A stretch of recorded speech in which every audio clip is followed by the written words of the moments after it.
Good morning, good afternoon, and good evening. Today, we'll be tackling about the sociology of tourism. So what is sociology of tourism? So in tourism, the sociology is all about the interconnectedness of the people that are living in it and where you are planning to visit and you as a tourist going to go there. So in the sociology of tourism, we can form a questions like who are these tourists? What are the experiences they have gained during their travel?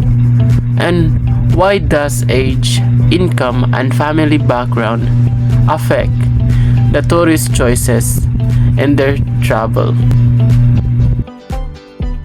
Now, before I move on, I'd like to show you a picture that relates on our topic.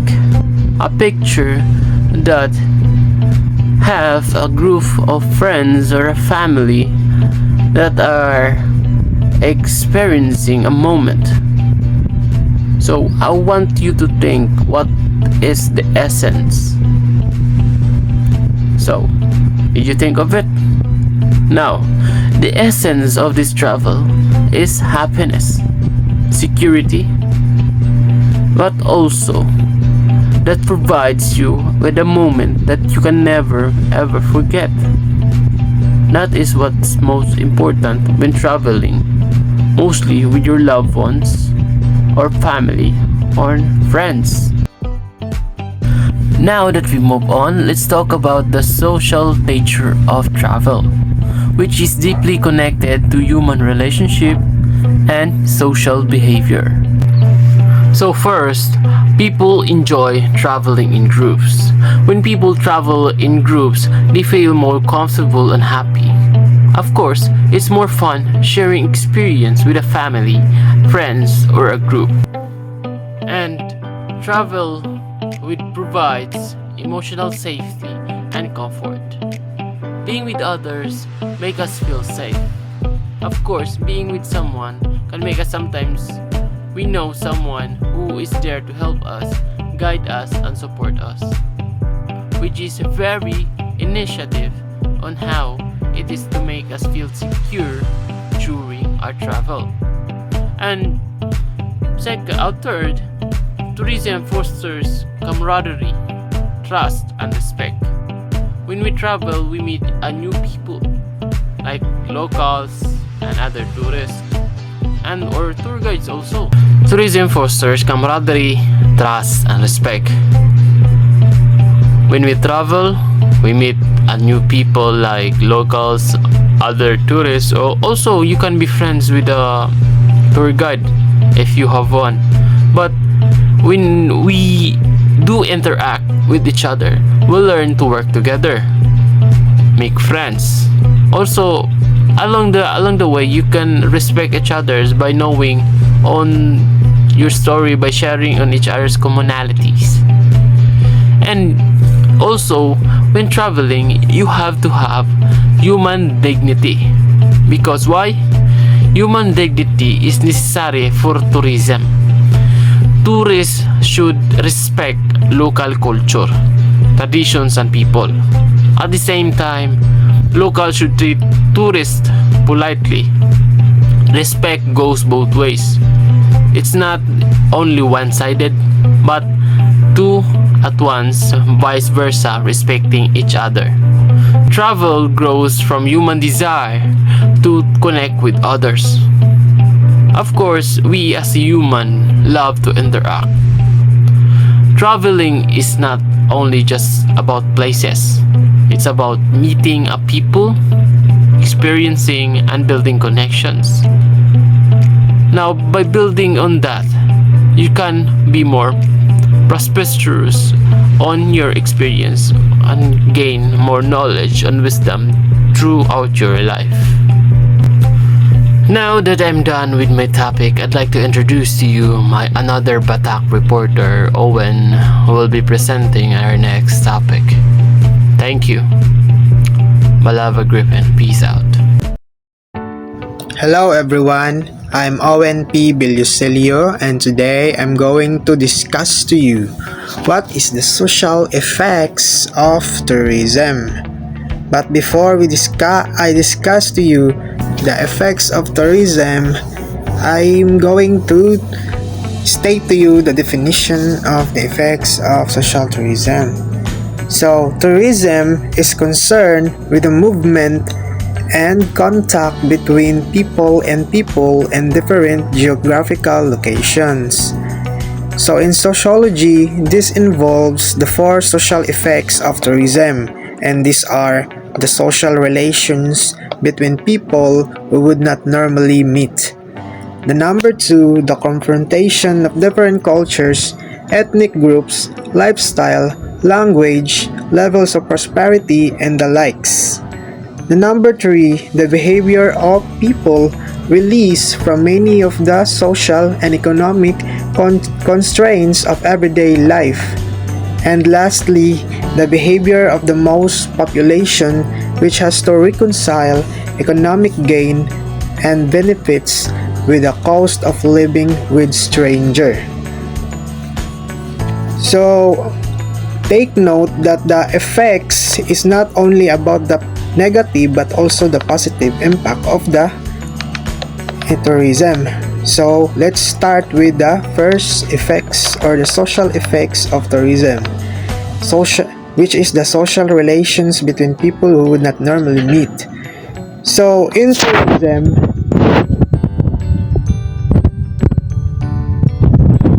locals and tourists brings together and live far apart who would never meet without trouble.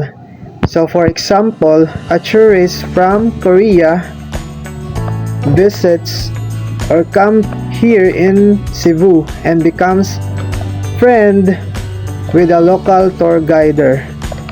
So without tourism, they would never have meet or interacted in the first place. So it is the effects which the tourism helps people to interact each other in a daily basis. So number two, the confrontation of different cultures, ethnic groups, lifestyle, language, levels of prosperity, and the likes. So tourism exposes people in differences in culture, appearance, language, and economic status. Tourists, for example, tourists from tourists from Europe may speak a different language, dress differently, and have more money to spend compared to some locals. So these differences can lead to curiosity, cultural learning, and even sometimes misunderstandings because of the religion and other traditions or different cultures. And the third social effects of tourism is the behavior of tourists who feel free from daily rules and responsibilities. So when people are on vacation, they feel relaxed and less restricted. They may behave differently than they do at home. So for example, a worker who is usually serious at his job may become more outgoing, spend more money, or stay up late partying while on vacation in Boracay because he feels free from work stress. So it is simply portraying that the people is different in other places compared to when he works all day. And tourism helps people or strangers to relax and feel free from stress that they definitely feel from their work. So lastly, the behavior of locals who must balance the benefits of tourism with the challenges of hosting strangers. So in tourism, local people enjoy the income from the tourists that they come to their destination or places. But most also handle the problems brought by many visitors. So, the examples is the residents in Baguio. For example, in residents in Baguio, they earn money from the tourists who buy food, souvenirs, and hotel stays.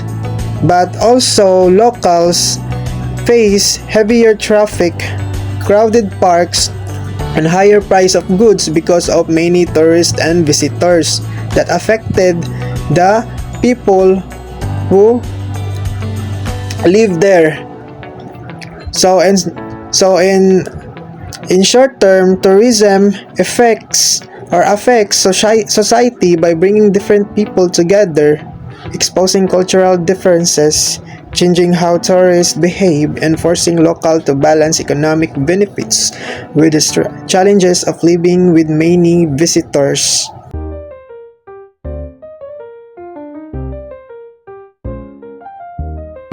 Good morning everyone, I am Asucha Fitnkali and I'm here to discuss about socioeconomic variables and effect on travel. First, age. Why though younger people tend to select more active recreational activities than older people? The elderly tend to prefer a passive travel activities. So younger people 18 to 30 years old mas tend nila or mas prefer nila ang recreational activities like hiking or water sports because they have more energy and more adventurous. And as a young people manggod, we want to try new things and experience. While the older people sa mga 50s pataas, mas prefer nila ang passive travel and activities like more relax sa beach, mag-sightseeing or cultural tours because they may have less energy and mas prioritize nila ang comfort when they travel. Thank you. So, income and social status. So, ang income and social status have two types, which is the wealthier individual and the low-income individual. So, when it comes to wealthier individual, mo na siya ang mga persons nga maka-travel maskin asa, makabuhat o maskin sa ilang ganahan, or buy new things nga ilang ganahan gamiton.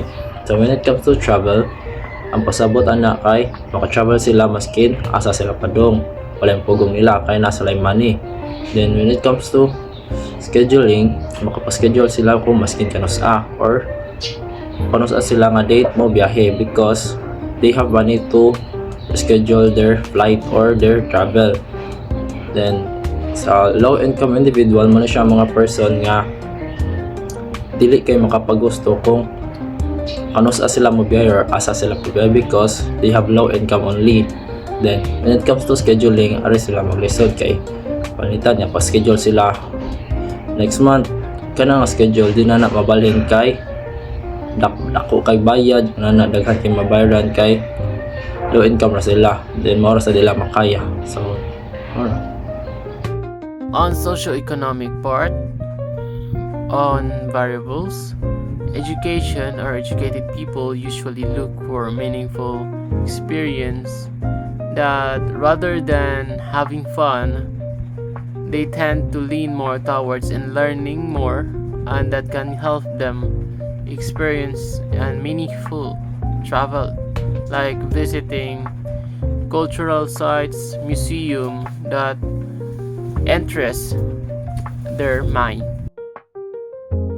Life stages of the family. The presence of a child limits travel, meaning having little leisure time. As a child grows up, the family interested in travel and develops to become more financially capable. Ang life stages of the family kaya stage or kahimtang sa pamilya nga maka-affect kung mag-travel ba sila o unsa kadaghan ilang time o money. For example, kung nakay-anak, syempre lisod yun ang mag-traveling kay kailangan ng extra care, syempre dagagasto o limited imong time. And lastly kay kanang dagko na mo or dagko na yung anak or ikaw mismo kay once nga ikaw na kay dili na ka need of extra care kay syempre dako naman kanya na naman ka trabaho so financially capable at ka nga mag-travel. Okay, so good morning everyone. So for today, dura ka book topic ang akong i-discuss. So first off is travel group. So basically, ang travel group is a group that you can join to make your travels more cheap and you can travel more easily. So basically, ang main idea aning travel group is mo join ka og club. Then this club offers you special perks like discounts sa imong hotels, tours, and vacation packages. And the travel group also offers you group trips so that you can travel with the club members. And they also offer points and rewards when you book through them. So basically ang main idea ng travel group is to make your travels more easily and more cheap and more organized. So just think of it like a membership deal for you to make your travel better and to have a shared travel experiences. Okay, so the next one is airline groups. Airline groups is when several airlines work together under one big company or alliance. They share informations, resources to make travel easier for you, for the passengers. So examples of what airline groups do is they share flights. They also let you earn and use loyalty points across different airlines. They give smoother connecting flights because they coordinate schedules. They also offer shared benefits like lounge access and extra baggage. It's like airlines are being part of one same team and one big family. So the last one is airline arrangements. These are agreements between airlines to cooperate, even if they're not in the same group. So the common types of arrangements is code sharing. Two airlines sell the same flight under different flight numbers, and also helps passengers find more routes and connections. So then the second common types of arrangements is interline agreements. So the airlines agrees to transfer luggage and coordinate tickets for connecting flights. It also makes it easier for them to travel with multiple airlines under one booking. And the last common types of arrangements is joint ventures. So the airlines partner to share profits and coordinate flight schedules on certain dates, and also often used for long international flights. And so in simple terms, airline groups is teams of airlines working together. So and also the airline arrangements is partnerships or agreements that help airlines cooperate for better service. And yeah, that's about it. Thank you. So, mao na siya mga under sa airlines groups and arrangements. So, ang number 1 kay kaning groups of 15 people or more. So, mao na siya nga mga airlines nga na mag-share sila og mag-share sila og service para ma-reduce ang mga pretihonon sa mga passenger. So, mao na siya ang number 1. So, number 2, charter service. Mao na siya nga mag-rent og usa ka aircraft. Like, mag-rent siya og usa ka aircraft pero dili totally nga renta niya ang usa ka airlines, but kana lang usa ka aircraft na pwede magamit sa usa ka affinity group na nag-share og same interest para makatravel sila sa usa ka destination. So number 3, ang kanang public charter, same na sila sa number 2, but ang kalahian nila kay kani siya kay kanang public nga pwede maka-rent sa usa ka airlines na pwede sila makatravel sa ilang destination. So mao siya same na silang duha. So ang number 4, incentive tours. Mao na siya kanang usa ka tours nga gihatag sa ilang CEO sa usa ka employee nga silbi mag-reward sila, like patuon ba sila Boracay, so mo na siya reward, mo silbi siya hog reward.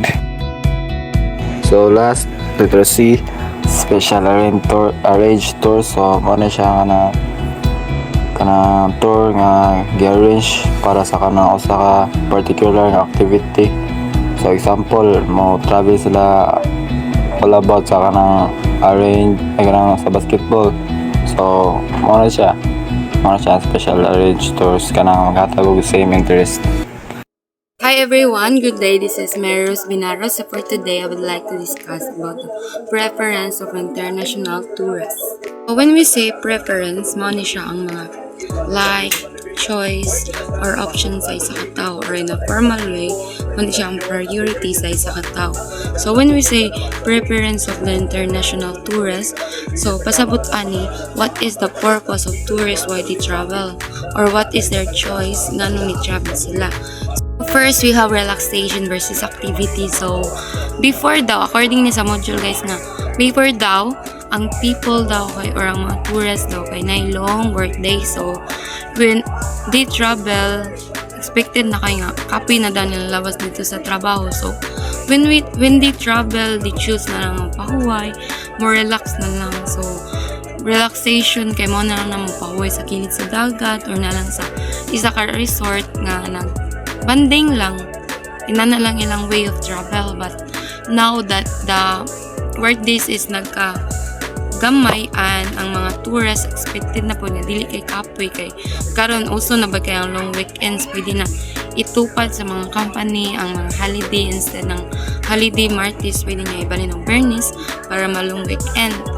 So when people travel, dili kayo kapoy na ilalawas, so they engage na into activity.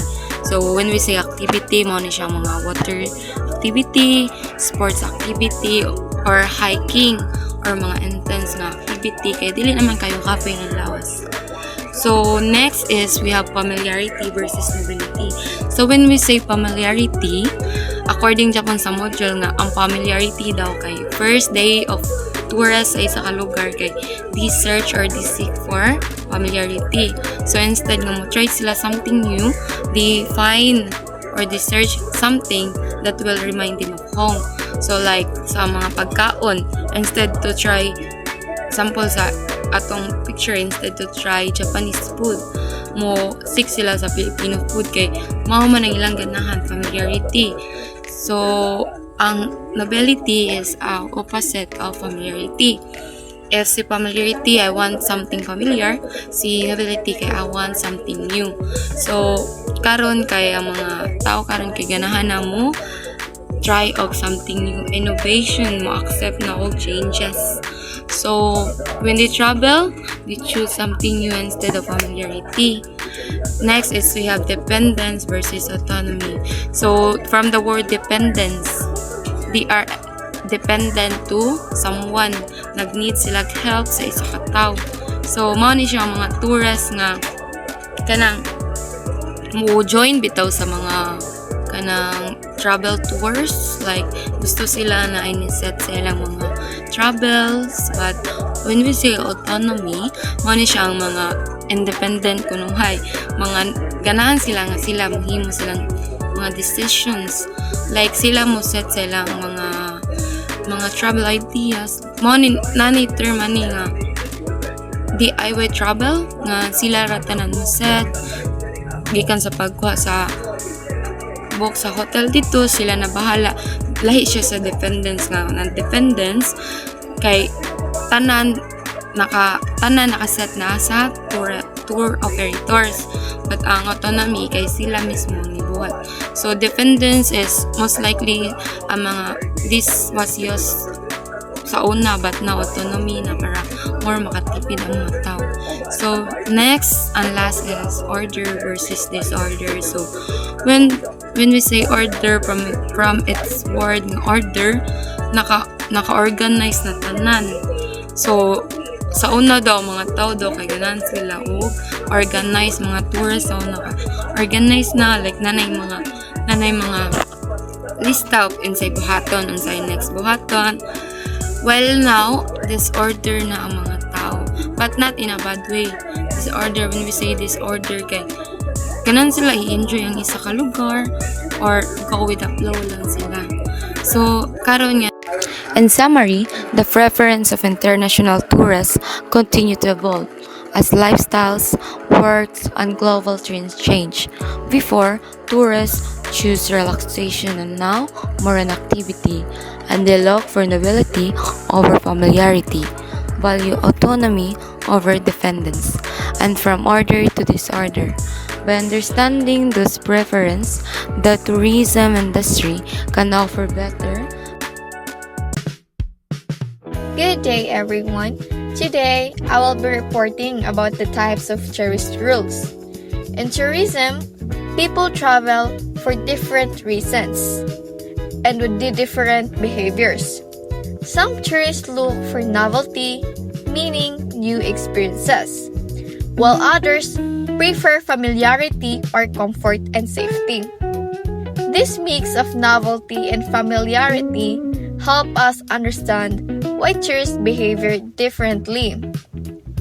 Because of this, experts classified tourists into different types, each showing a unique style of travel. My report for today will focus on the two major categories.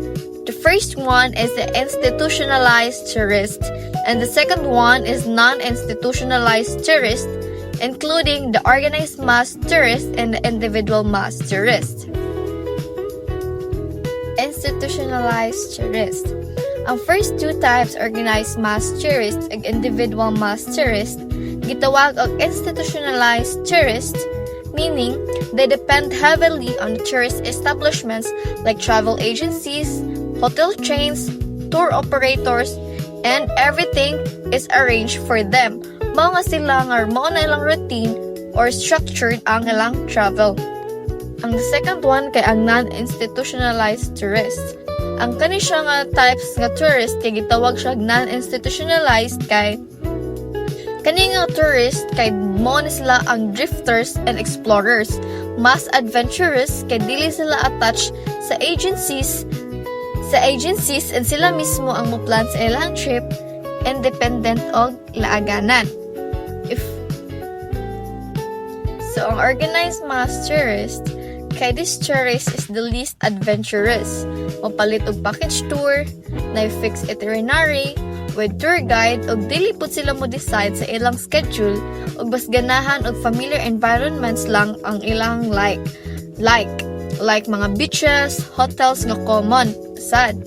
So for example, kay ang family joins a 3-day Bohol package. Nya, ang travel agencies mang mo decide for everything. Ang pamilya, igura sila mo sunod sa schedule sa tour guide. Dili sila mo decide og lain nga lugar. For the next one is the individual mass tourist. This tourist is similar to the organized mass tourist but naay more freedom sa time and activity. Dili sad siya bound sa usa ka group pero arrangements are still made by the tour operators. Ganahan gyapon og familiar nga things pero mas taas ang desire for novelty or new experience sa individual mass tourist. For example, a traveler books flight and hotel from agency but decides their own daily activities. So siya mismo ang mo plan unsay buhaton pero ang hotel o flight gi-arrange sa agency. Hello everyone, I am Aying Kriyan and I am going to continue to discuss about the types of tourist rules. So the third type of tourist rules is the explorer. So the explorer these are the travelers who planned and book their own trips and they seek new experiences without any set of itinerary or pre-book accommodations. They crave more on novelty and authentic interactions for local culture. And these travelers they choose lesser known destinations and they also stay in local guest houses and boutique hotels. So the last tourist rule is the drifter. So the drifter is they also